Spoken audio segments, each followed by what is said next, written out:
What's up guys, Asian here again with another build video, and today we're going to be going over the Stamina Warden.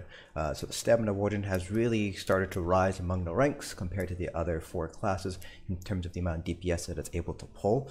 And in fact, in this patch right now, they are arguably on the top of the food chain when it comes to which class is best for Stamina DPS. Arguably, the Stamina Nightblade has a little bit higher single target DPS, but the Stamina Warden's Spammable has a pretty large cleave area, so in just terms of a combination of both single target and cleave damage, the Stamina Warden blows the Stamina Nightblade out of the water in terms of just pure cleave damage. So a lot of players are now moving over to Stamina Wardens rather than Stamina Nightblades for their Stamina DPS, and so it's kind of exciting to see that the Wardens are actually coming into their own in this current patch here. So just like our other build videos, we'll be going over our gear, skills, attributes, everything you're going to need to know in order to make this build, basically recreate this build on your own. We'll talk about different gear substitutions that you might want to make depending on your specific DLCs you're able to access and things like that, as well as certain skills you might want to swap out depending on the specific trial that you might be running, the specific scenario that you might be encountering. So without further ado, let's go ahead and get started here. First with our gear, as always. So our monster helm set, we are going with Velidreth here. So they did change, or I should say fix, Relequen. So Relequen will no longer proc anything that requires melee damage. They basically made the Relequen proc no longer count as melee damage. So Velidreth now becomes another option, probably one of the best options when it comes to DPS. Selene is still a very strong option, don't get me wrong, but you can basically choose whichever one you'd like now. So Selene's will still give you a little bit higher single target DPS, or very similar DPS to Velidreth, but Velidreth does give you some additional cleave as well, so that's just something that you're going to want to take into consideration when you pick which monster helm you want to use. Now there is one other monster helm set that I do want to mention here, and that's going to be Stormfist. And the reason why you might want to consider running Stormfist is because of the additional, let me just find it real quick. It is because of the addition, where is it? Here it is.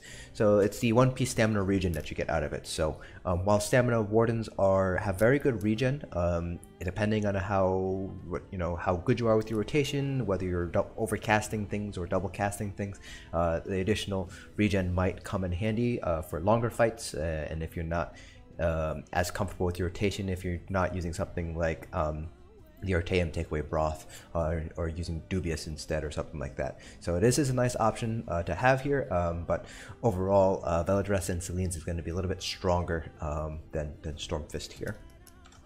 In terms of our 5-piece, we're going to be sticking with Relequen still. Relequen is still, even though they did fix the bug, it's still the strongest set in the game for Stamina DPS right now. So you will need to have access to the Somerset DLC, not DLC, the Somerset expansion in order to get Relequen. I have the perfect version here, but you can go with the imperfect version. The DPS difference between the two of them is pretty much insignificant in the long run. So you can really pick whichever one that you would like to run. Now we are going with all the vines with stamina enchants on all of our pieces here, and then we do have one heavy piece for the additional health that we get from the Undaunted passive, as well as the heavy armor passive here. So we do want a little bit of additional health just because we don't have shields like Magicka DPS do, so just gives us a little bit more survivability overall. Now in terms of jewelry and our second 5-piece, we are going with Advancing Yokeda. So this is a base game set. You can get this from Hellra Citadel. It is a heavy armor set though, so you will need to get the jewelry and the weapons. You can't really use any armor pieces unless you decide to use 2 medium armor pieces for your monster helm sets. And that also means you're going to have to get the jewelry for Perfect Relequen, which is a lot harder to get than the jewelry for Advancing Yokeda. The biggest thing is you will have to transmute the jewelry from Advancing Yokeda because it comes in healthy, not robust. So you will have to spend 150 transmute stones for 3 jewelry pieces. We have 3 weapon damage enchants on our jewelry pieces, and then Bloodthirsty on all of our traits. So Bloodthirsty currently is still not affecting the damage from the Bear ultimate, so that's just something to keep in mind. Despite this though, Bloodthirsty is still going to be the strongest trait for you to choose. Other traits that you might want to consider is going to be infused, just because stamina DPS have a little bit have much more weapon damage modifiers than magic DPS do. So an infused weapon damage enchant will provide a little bit more DPS than robust will. You can certainly go with robust if you would like for some additional resources, which will help out your sustain a little bit. But if you want to push out as much DPS as you can, infused or bloodthirsty are going to be your two traits of choice. Now for our front bar here, we are going with Advanced Yokeda. We have double infused here, so we have a poison damage enchant and an absorb stamina enchant. It doesn't really matter which hand you put which enchant on, as long as you have those two enchants here. You can replace this absorb stamina enchant with the disease enchant if you'd like, but I prefer the absorb stamina for that additional sustain that you get.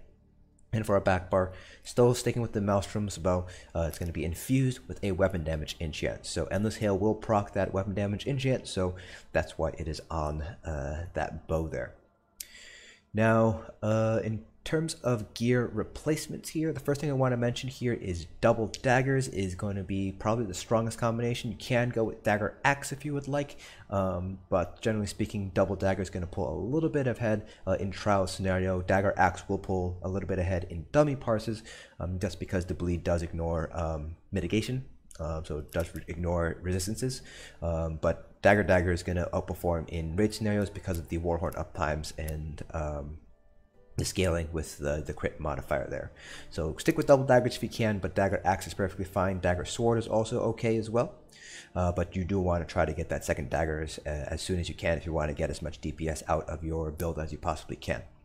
Now, if you don't have access to Relequen, so you don't have Somerset DLC, there are a few other sets that you might want to consider running. If you have access to the Vardenfell DLC, let me pull out the trial set here.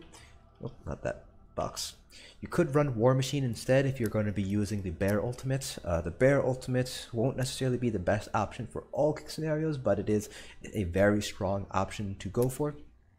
They did change how pets operate, so they're basically invulnerable in trials. They'll still get stunned and be susceptible to CCs, but they're pretty much going to be invincible in trials. And they also took away targeting for some of the more troublesome mechanics, so the Bear Ultimate on the Stamina Warden is pretty much usable in 99% of the fights in the game. So you can use War Machine if you have access to Vardenfell. This drops from Halls of Fabrication, and this just gives you and two other people closest to you Major Slayer, which is a pretty large boost to your DPS, especially if you can time it with somebody else who's also running War Machine, like a Stamina Nightblade or another Stamina Warden. You can also run Vicious Ophidian instead. So this is found in the Kra'gh trial, so anybody can grab this set here, and this is if you want to maintain that Minor Slayer bonus. That Minor Slayer bonus is actually pretty nice to have here, even though the 5-piece doesn't really add anything. It just adds a little bit of sustain. It's just a little bit of sustain boost with that cost reduction there. But it's still a pretty good set to hold on to if you don't have access to Somerset or Vardenfell for Relequen or War Machine. So this is your other option for your body set there. And finally, I do want to mention Twice-Fanged Serpent here. So there are going to be some instances where Twice-Fanged Snake might be better for you, depending on your group. So 4-man content, if your tank isn't running Alkash, for example, Twice-Fanged Serpent might actually not be a bad choice for the additional penetration. As long as you're not over-penetrating, Twice-Fanged Snake is a pretty strong set to consider, so I would recommend holding on to a set of Twice-Fanged Snake if you have it, but it's not something that I would necessarily go out and spend time farming for if I already have one of the other 3 sets that I mentioned earlier. Alright, so those are pretty much all the possible replacements for your body sets. The next couple of sets that I'm going to mention are going to be primarily replacements for your front bar set, but you can use some of these as a body set as well if you would like. The first set I'm going to mention here is going to be Briarheart. This is a medium armor set that is dropped from Hrothgar, so you can purchase this off of guild traders. So it doesn't matter if you don't have access to the Hrothgar zone, you can still buy this off of any guild trader in the game. So this is a medium armor set, so you can use this on your body, but it's probably going to be used as a front bar set if you have Relequen. So this is a pretty nice set to grab onto. It also gives you a little bit of a heal from the proc. So even though the effective weapon damage boost is the same as Hunding's, because it carries over to the back bar, it is a little bit stronger than Hunding's. Plus it gives you a little bit of additional heal to help out your survivability. The next set is going to be Veiled Heritance. This is a heavy armor set that is dropped from Auradon, so you can buy this off guild traders or farm it yourself. Now this is a heavy armor set, so very similar to Advanced Yokeda, you will need to get the 3 jewelry pieces and 2 weapons ideally, and you will have to transmute your jewelry because it comes in healthy from the drops there. So another thing with the Veiled Heritance that kind of is a little bit sucky is the fact that the 3-piece just adds physical resistances. So this is nice for a little bit of additional survivability, but it doesn't really help you with DPS unless it basically saves you from dying. So that's kind of a bummer. The 5-piece is whenever you deal damage with a 10%, you have a 10% chance to increase your weapon damage by 400 for 5 seconds. And you can actually get very good uptime with Veiled Heritance if you pair it with Relequen, because Relequen can proc Veiled Heritance. The averages that I've been seeing across multiple different characters on different from different people is usually around 90 to 95% uptime on Veiled Heritance, because there's no cooldown on that weapon damage proc. So this is actually a very strong set to consider using.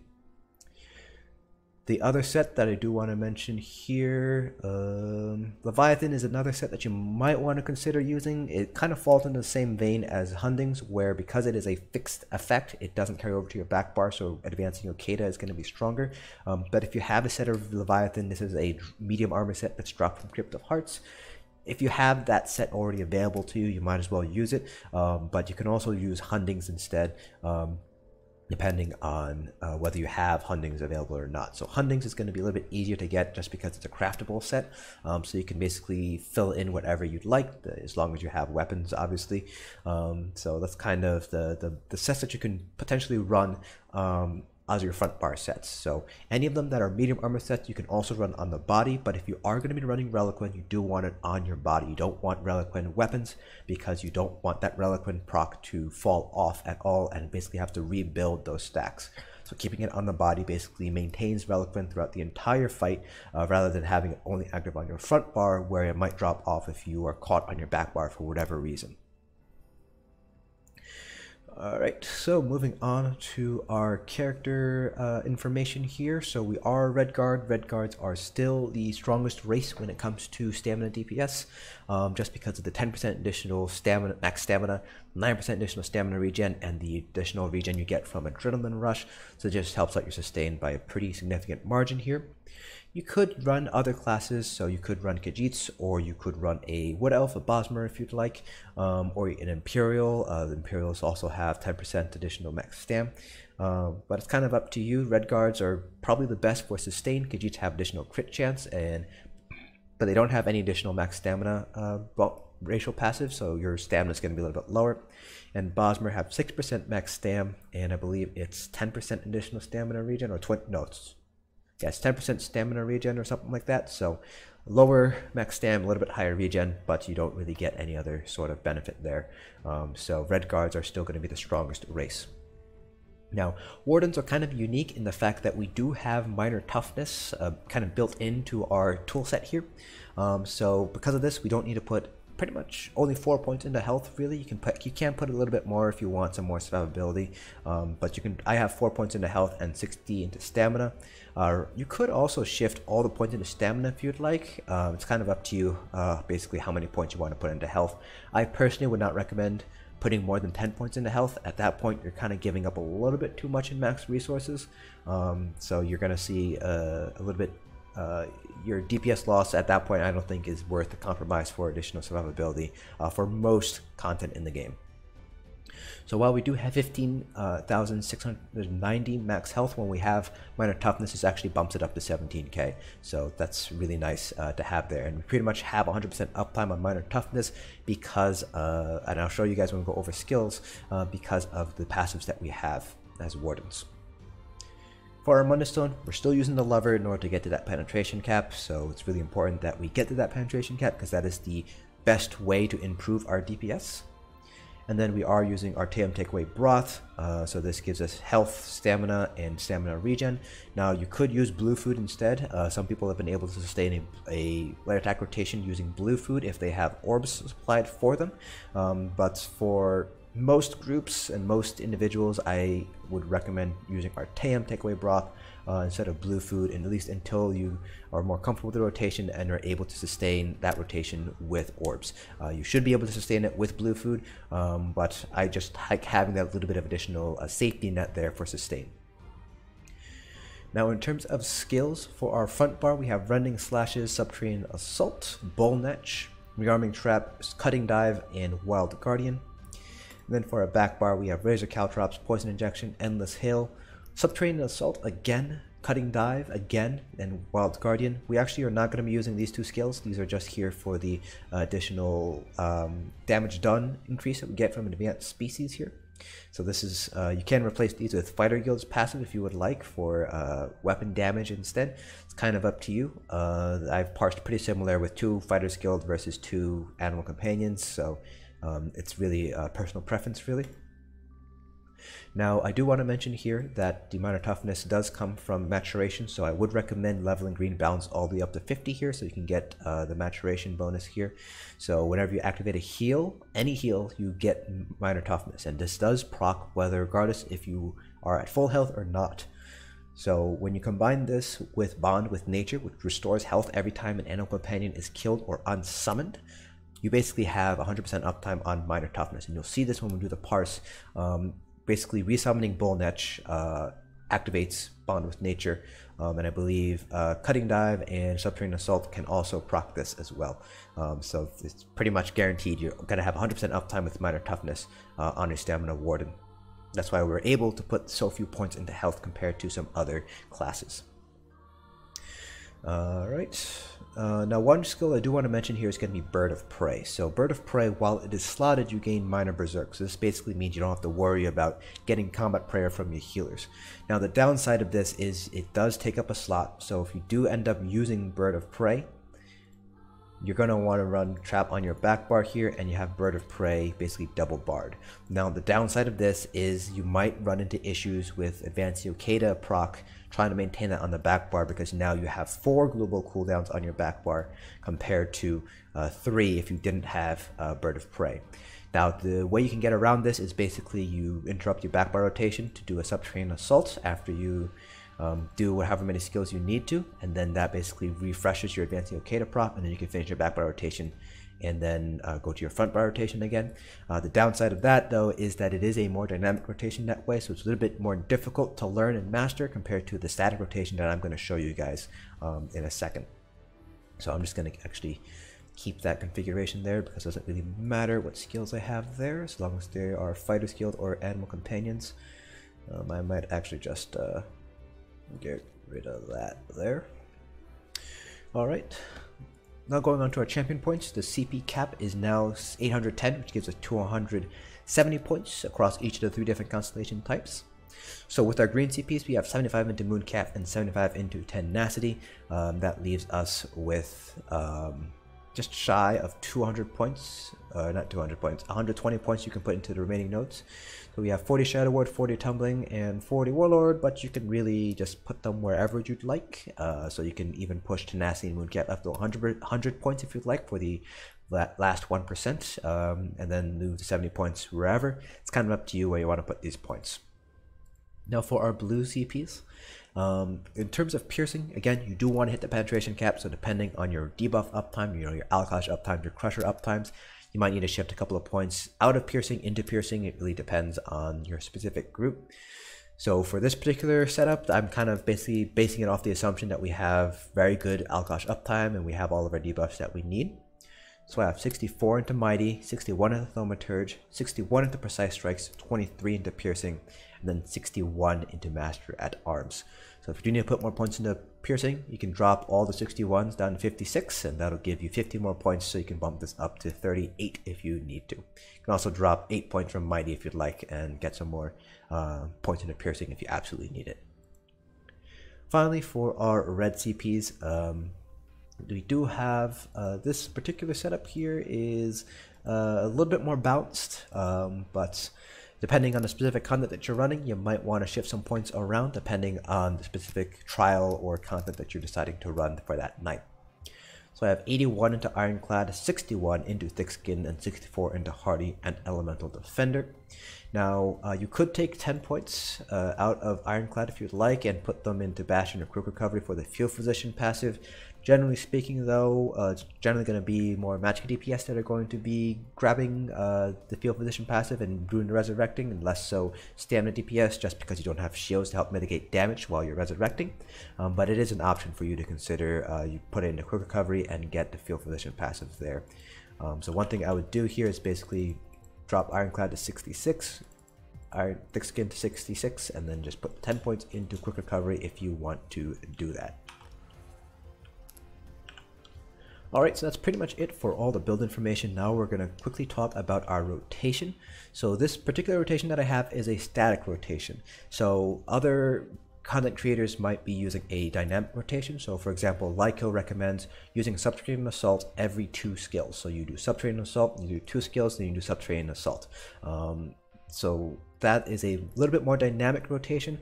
I prefer the static rotation just because they're a little bit easier to learn, a little bit easier to pick up, and while it is not necessarily going to be as strong as the dynamic rotation, the DPS loss is pretty minimal. You're only talking maybe 1k at most difference between a dynamic and a static rotation. That being said, though, a dynamic rotation is worth trying to learn and pick up just because it does give you a little bit more DPS, and it also teaches you basically how to manage your dots and how to keep an eye on everything that you have to manage. So that just helps teach you a little bit of situational awareness. So for the static rotation itself, pretty simple. I break it down into 2 different steps basically. So there's the first step, which is when you use the bear ultimate, and then the second step, which is when you don't have the bear ultimate up. So you basically have a first chunk and a second chunk. So I always like to start off just with the rearming trap just for the minor force, but beyond that everything else pretty much stays exactly the same.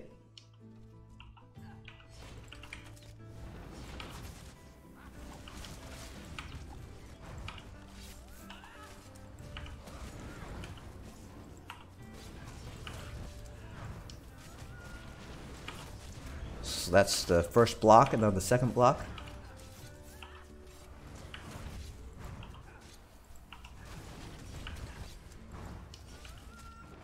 And that's the second block, and then you repeat.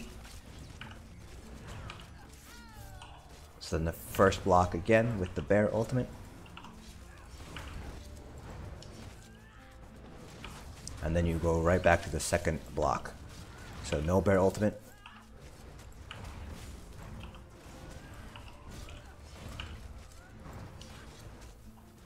And so you repeat that over and over again. So in a slowed down method here, it's basically your back bar is going to be, you start off with Rearming Trap, Endless Hail, Caltrops, Poison Injection, you bar swap out, Subterranean Assault, Rending Slashes, then you do the Bear Ultimate, then you do Subterranean Assault again, your Netch, your Rearming Trap, Subterranean Assault, then you light attack and go into your back bar right into a Endless Hail, and that just helps maintain your advanced Yokeda uptime. Then the exact same back bar rotation, so Endless Hail, Caltrops, Poison Injection.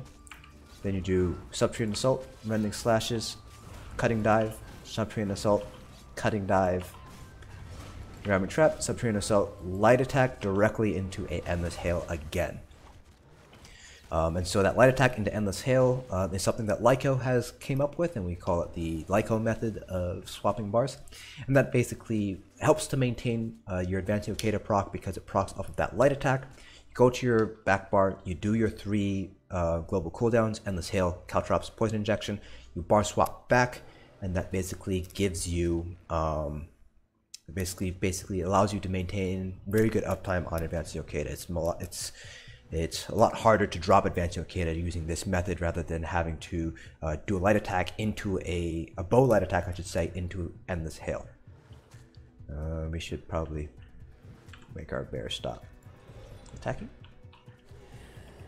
Alright, So you can see here that we do have our health all the way up at 17k now, and that's because of the minor toughness that we get from the Bonded with Nature passive there, and that comes from the when we unsummoned our Warden.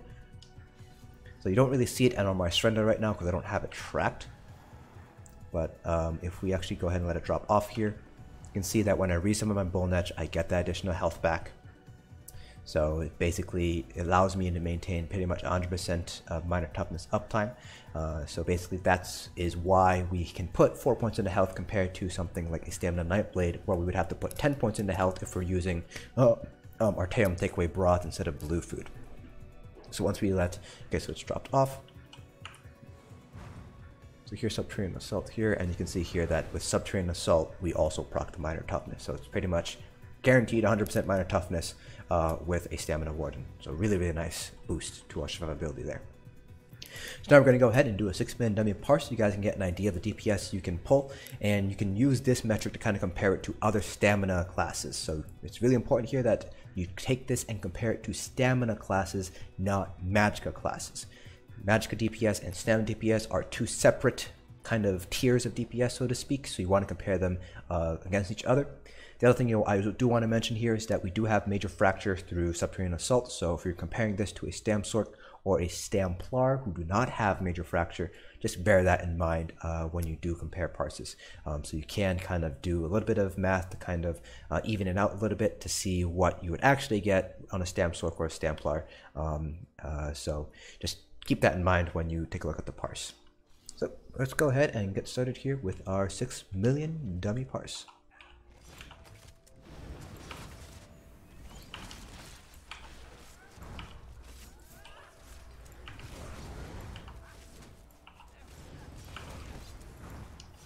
So again, this is a static rotation, so we are ending up overcasting our Rearming Trap, and we are undercasting our Subterranean Assault.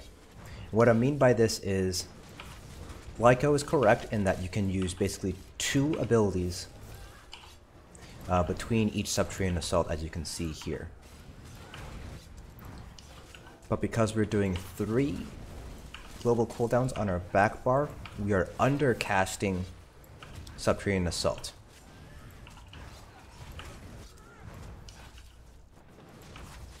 And then what I mean when I say we're overcasting Rearming Trap, we are not letting Rearming Trap run all the way through before we recast it. So that's what I mean when I say we are overcasting Rearming Trap.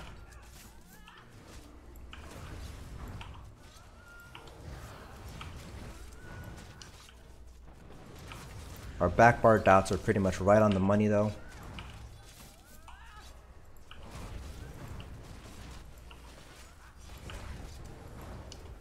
Oh, Common Metrics is kind of bugged right now. It's giving me a much longer fight time than it actually should be.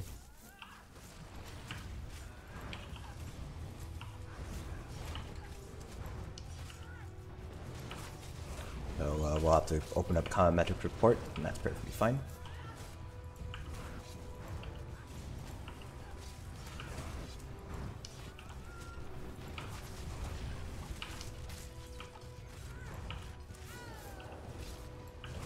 So you can see here that we're pretty much able to maintain a full light attack rotation, more or less, for the duration of this parse here. Alright, so there we go. That is our parse. I'm just going to throw these dots over there so we're not pulled back into combat here. Oh, we are still pulled into combat. Oh well, come back here, bear.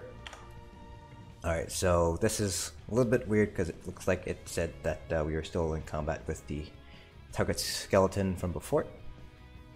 So this is the actual parse that we got here. So it's actually 48,786 DPS. That's actually our parse here, not the 23,379 that you see here. Let me see if I can. Nope, I can't pull it up here. So this is basically how much DPS we're pulling. So almost 49k. This is without Minor Berserk. So if you want to compare this to a Stamina Nightblade, remember that Stamina Nightblades do have Minor Berserk. So just want to take that into consideration when you're comparing parses. And so you can see here that all these times are all sorts of screwy because of the the very long combat time that we have for some strange reason here. So you can see here that our regen versus drain isn't that bad. We have pretty much almost 100% uptime on Berserker, almost 100% uptime on Minor Force. In Berserking Warrior we have 90%, I'm just doubling this because that's what I suspect I have to do. 90% uptime on the Advanced Yokeda 5, the full stack of Advanced Yokeda, so that Lyco method of light attack right into Endless Hail rather than light attack with the bow into Endless Hail basically improved our uptime by a pretty decent margin. Normally you would get around like 70 to 80%, so it's just a little bit additional crit here. So you can see that reflected in our crit chance here. It's our mean is 69.9 versus the max, which is 72.3. So you can probably do a little bit better, but overall this is a pretty decent parse overall. Unfortunately, this is kind of this is a little bit weird, and you can't really make good comparisons here just because of the length of time, because of this in combat timer here. But Relequen still very strong. Endless Hail is a very strong dot. As long as you can maintain that, it's really nice to have. Subterranean Assault is quite powerful. You can see here that it's third in line here, so it does beat out Caltrops. So it's really nice to have that Subterranean Assault here. And Absorb Stamina is actually really nice now that they changed it to deal physical damage rather than magic damage. And take a look at our regen. The Absorb Stamina will actually give back a little bit. Wait, I'm just doubling this again, about 180 or so. Additional stamina, so it's really nice for our sustain here. And while you can sustain without this Absorb Stamina enchant, you will have to do a heavy attack every rotation, or every other rotation I should say. So for one of your blocks you will have to do a heavy attack to maintain your full rotation. So that's kind of up to you if you want to do that or not. So that is it for this build video. Let me know down in the comment section below if you guys have any questions or comments about this build. Hope you guys found this video informative, and I'll see you guys in the next dungeon.